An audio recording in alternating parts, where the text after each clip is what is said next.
Putin ने Finland को बहुत साफ साफ शब्दों में वार्निंग दे दी है कि इतने बम मारूंगा कि पता नहीं चलेगा कि फिनलैंड है या यूक्रेन। रूस की तरफ से एकदम सीधी चेतावनी आई है।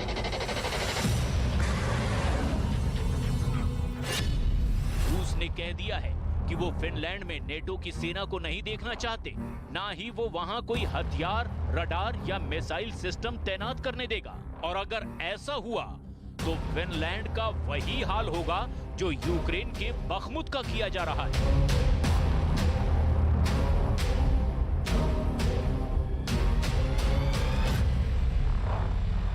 बखमुत वो जगह है जहां लाशों का पहाड़ खड़ा कर दिया गया। यूक्रेन पर ईस्टर पर भी गोला बारूद बरसा है।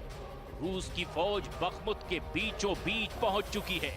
24 घंटों में रूस की सेना ने 40 हवाई हमले करके यूक्रेन की फौज को वहां से खदेड़ दिया है। ऐसे में फिनलैंड को बखमुत की याद दिलाना ये बताता है कि फिनलैंड को लेकर पुतिन का गुस्सा 7वें आसमान पर है। सवाल ये है कि क्या पुतिन वाकई फिनलैंड का हशर भी बखमुत जैसा ही करना चाहते हैं? जबकि नेटो का सदस्य बनने से पहले फिनलैंड और रूस की दुश्मनी यूक्रेन वाले लेवल पर कभी नहीं पहुंची। फिनलैंड को लेकर रूस का नजरिया कभी यूक्रेन जैसा नहीं रहा। कभी कोई झगड़ा नहीं हुआ, कभी पुतिन ने कोई तल्ख बात तक नहीं की। अब वो फिनलैंड पुतिन के टारगेट पर आ गया है। और सच ये है कि जो एक बार पुतिन के टारगेट पर आ जाता है उसका अंजाम यूक्रेन की तरह होता है। फिनलैंड अब यूरोप का सबसे बड़ा न्यूक्लियर फ्लैश पॉइंट बन चुका है। यहाँ कुछ हुआ तो पुतिन बटन दबाने में देर नहीं करेंगे। पुतिन और फिनलैंड की सेना अब आमने सामने है।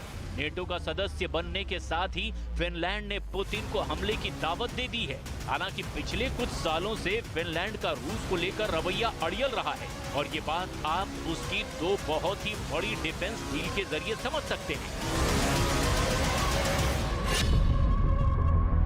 फिनलैंड अपने पुराने F-18 हॉर्नेट फाइटर जेट को हटाकर अमेरिका से ही 5वीं पीढ़ी का F-35 विमान खरीद रहा है।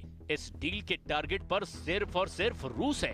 ये बात पुतिन बहुत अच्छी तरह से जानते हैं। दूसरा बड़ा हथियार है David sling air defence system.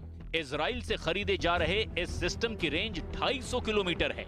जाहिर है इसका टारगेट सिर्फ और सिर्फ पुतिन का रूस है, क्योंकि 250 किलोमीटर की रेंज के मायने हैं कि ये रूस के अंदर तक एयर डिफेंस जोन बना देगा, ताकि रूस के जहाज फिनलैंड के अंदर क्या उसके करीब तक भी ना पहुंच पाएं। और पुतिन जानते हैं कि फिनलैंड अपनी सेना को नए हथियार से लैस कर रहा है। वो फाइटर जेट भी ले रहा है, एयर डिफेंस सिस्टम भी खरीद रहा है। और ऐसा तब है जब फिनलैंड और रूस एक लंबा बॉर्डर साझा करते हैं। पुतिन ने फिनलैंड से लगे 1340 किलोमीटर लंबे बॉर्डर के आसपास बहुत बड़ा पहरा बिठा दिया है। रूस ने 50 से ज्यादा मोबाइल रडार स्टेशन तैनात कर दिए हैं, जबकि एक हवाई रडार A-50 भी इस इलाके में लगातार उड़ान भर रहा है। ये वो जहाज है जो यूक्रेन पर भी नजर रखता है। इसका मतलब ये है कि फिनलैंड की तरफ से हुई जरा सी भी हवाई गतिविधि पर पूरी की पूरी नजर होगी। पुतिन अपने A-50 अवॉक्स विमान की मदद से फिनलैंड में किसी विमान को टेक ऑफ करते ही ट्रैक करना शुरू कर देंगे। अगर ऐसा हुआ तो पुतिन के 3 बड़े एयर डिफेंस सिस्टम फिनलैंड या फिर नेटो के विमानों को ट्रैक करके मिसाइल से खत्म कर देंगे। और इसके लिए पुतिन का एयर डिफेंस सिस्टम 3 लेयर में काम कर रहा है। पहली लेयर है S-400 जो 400 किलोमीटर के दायरे में विमान या फिर मिसाइल को ट्रैक करके गिरा सकता है। दूसरा है S-300, ये 150 किलोमीटर के दायरे में एरियल टारगेट को मार सकता है। और तीसरा है बुक एयर डिफेंस सिस्टम जो 45 किलोमीटर के दायरे में हवाई टारगेट को मिसाइल से हिट कर सकता है।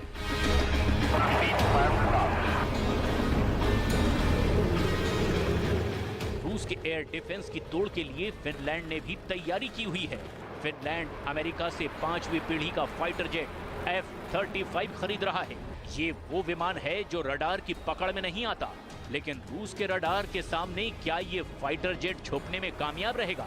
ये बहुत बड़ा सवाल है जिसका जवाब बाइडेन के पास भी नहीं है और पुतिन भी बड़े दावे नहीं कर सकते। इसलिए खतरा कब न्यूक्लियर लेवल तक पहुंच जाए कुछ नहीं कहा जा सकता। नेटो भी जानता है कि परमाणु बम तैयार हैं। पुतिन के लिए इस वक्त फिनलैंड का मतलब है नेटो। अगर फिनलैंड में कोई नया हथियार आता है तो पुतिन मानेंगे कि नेटो अपना अटैक सिस्टम रूस के करीब ला रहा है और ऐसा होने पर पुतिन उसी तरह हमला करेंगे जैसे उन्होंने यूक्रेन पर किया है। इस वक्त रूस की सेना ने अपनी नजर फिनलैंड के बॉर्डर की तरफ कर दी है। फिनलैंड के बॉर्डर के करीब रूस के न्यूक्लियर बम वर्षक लगातार उड़ान भर रहे हैं। रूस के ये ऐसे बम वर्षक विमान परमाणु बम से हमला कर सकते हैं। ऐसे ही विमानों का इस्तेमाल पुतिन यूक्रेन पर भी कर चुके हैं और बाल्टिक इलाके में भी उनके ये विमान लगातार उड़ान भरते रहते हैं। इनमें 3 विमान बहुत ही खतरनाक हैं। पहला है Tu-95, दूसरा है Tu-22 और तीसरा है Tu-160। ये तीनों बम वर्षक नेटो के लिए बहुत बड़ा खौफ माने जाते हैं। इनमें अक्सर Tu-95 वो विमान है जो नेटो को चैलेंज करते रहता है। नेटो के विमानों से इसका सामना भी होता रहता है। दरअसल फिनलैंड के नेटो में शामिल होने के बाद पुतिन बहुत आक्रामक मूड में हैं। उन्होंने अपनी पश्चिमी सीमा पर सेना की टुकड़ियां तैनात कर दी है और यही वजह है कि फिनलैंड की तरफ से हुई एक हरकत एक बड़ा युद्ध करने की वजह बन सकती है और ये बात बाइडेन को भी बता दी गई है। आप इसे पुतिन की रेड लाइन यानी लाल लकीर भी कह सकते हैं। पुतिन ने ये रेड लाइन अपने बॉर्डर पर नहीं बल्कि फिनलैंड के अंदर खींच दी है और कहा है कि वो नेटो के हथियार फिनलैंड में बर्दाश्त नहीं करेंगे। पुतिन की वार्निंग परमाणु लेवल तक पहुंच चुकी है। नेटो को बार बार आगाह किया जा रहा है कि रूस के बॉर्डर से दूर रहें और यही वजह है कि पुतिन का एक नेवल बेस बहुत चर्चा में है, क्योंकि डर ये है कि रूस ने अगर परमाणु हमला किया तो पहला बम यहीं से लॉन्च होगा।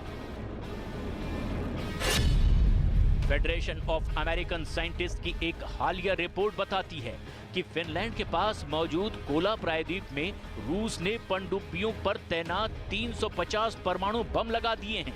ये सभी परमाणु बम 150 किलो टन की ताकत के हैं, यानी कोला प्रायद्वीप में मौजूद रूस के एक परमाणु बम हिरोशिमा पर गिरे बम से 10 गुना ज्यादा शक्तिशाली हैं। नेटो जानता है कि पुतिन से दुश्मनी बहुत भारी पड़ने वाली है। फिनलैंड नेटो में शामिल हो चुका है, अब कोशिश स्वीडन को शामिल करने की है। ऐसे में नेटो की विस्तार मुहिम को रोकने के लिए क्या पुतिन फिनलैंड पर परमाणु हमला कर देंगे? क्या पुतिन स्वीडन को भी नहीं बख्शेंगे? क्या नेटो से स्वीडन और फिनलैंड की करीबी परमाणु युद्ध की वजह बन जाएगी?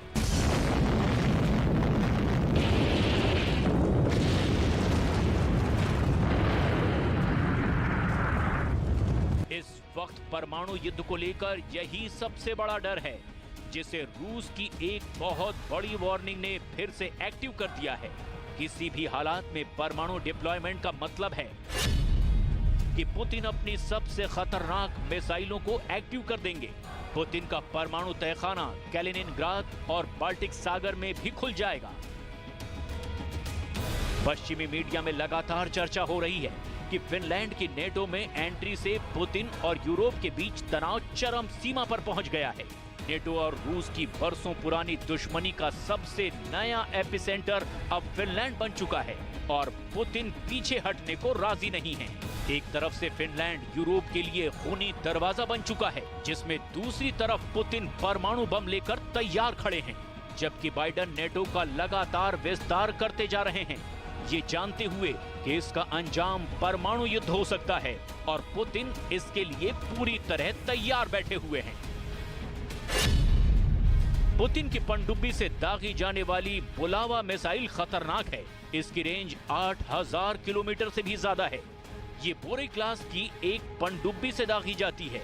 आप इसके लॉन्चिंग की तस्वीरों में इसका रौद्र रूप देखिए।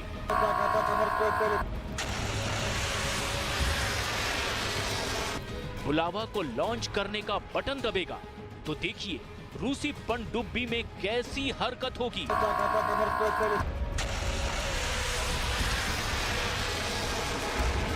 प्रेसिडेंट की तरफ से लॉन्च कोड मिलने के बाद बोरे क्लास पनडुब्बी में तैनात नौसैनिक कोड मिलाएंगे।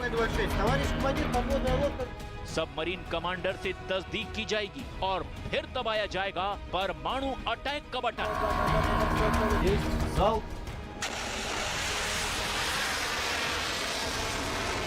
और इसके बाद दनादन समंदर के अंदर से 8000 किलोमीटर की रेंज वाली बुलावा निकलेंगी। बोरे क्लास के सबमरीन से ऐसी 16 मिसाइल दागी जा सकती हैं। एक मिसाइल, दूसरी मिसाइल,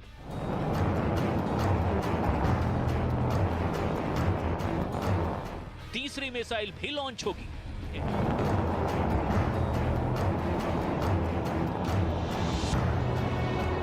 चौथी मिसाइल भी अपनी मंजिल की तरफ बढ़ने लगेगी। यानी फिनलैंड या कहें कि नेटो और रूस की टक्कर का सबसे बड़ा खतरा है।